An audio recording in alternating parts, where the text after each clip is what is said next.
Condoleezza Rice has said this is not helpful to the peace process.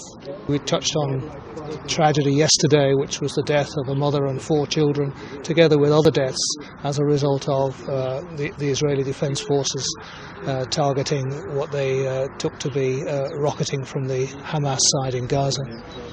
After that, we joined the UN delegation, and we had explained to us just the complexity of what has taken place, particularly on the West Bank, in respect to the building of the barrier, the wall, which you can see running behind me here, and the way in which it has both put a physical barrier along, by no means the old Green Line, but considerably inside the Green Line. But in addition to that, all of the other barriers and checkpoints and inhibitions to movement which have been put in place in the whole of the West Bank, so that a farmer is divided from his own fields, a road which would give you access from your village to the main road is no longer open to you. All of those issues were explained to us by the UN. It's not a situation that can't be solved if there is the will. So it's a question really of mobilising world opinion to say this is not fair, this is not right, this is not good for any people to be living in these situations, whether they are Israelis or Palestinians. It's insecure, it's not in accordance with God's plan. It may be the Holy Land, but it's I think people should realise that, that the seeds of future trouble are being sown when people are being hurt in this way. It's all hugely depressing on the one hand.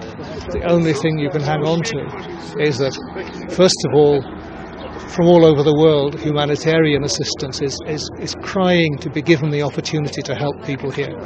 And secondly, political talks are at least continuing and have been intensified. Whether they'll be successful, I don't know. But if there weren't those two things to hang on to, there'd only be Christian hope. So we get here 4:45 in the morning. It's completely packed with 600, 700 people waiting. Suddenly, one day, this wall was built literally from one day to the other. Really, I don't think walls are a situation. People have to begin to talk to each other, have to begin to respect each other, to see each other as fellow human beings, and to see that we're all made in the image and likeness of God, and therefore, the point was made to us the last time, there's place for everybody here, peoples of different religious faiths. It's amazing that the sacred ground for so sacred and so important to Christians, to Jews and to Muslims in that same area. And maybe the challenge is for us to come to know each other, talk to each other and achieve a way of living together.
She wrapped him in cloths and placed him in a manger because there was no room for them in the inn.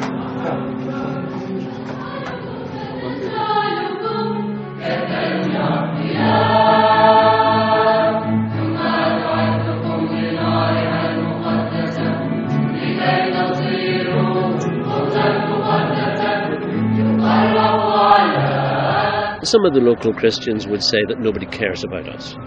This is where Christ was born and lived and died and rose again, and nobody cares. Now, we would not want anybody ever to say that. We do care about this place. And so I think solidarity and interest and prayerful interest is important to come and show.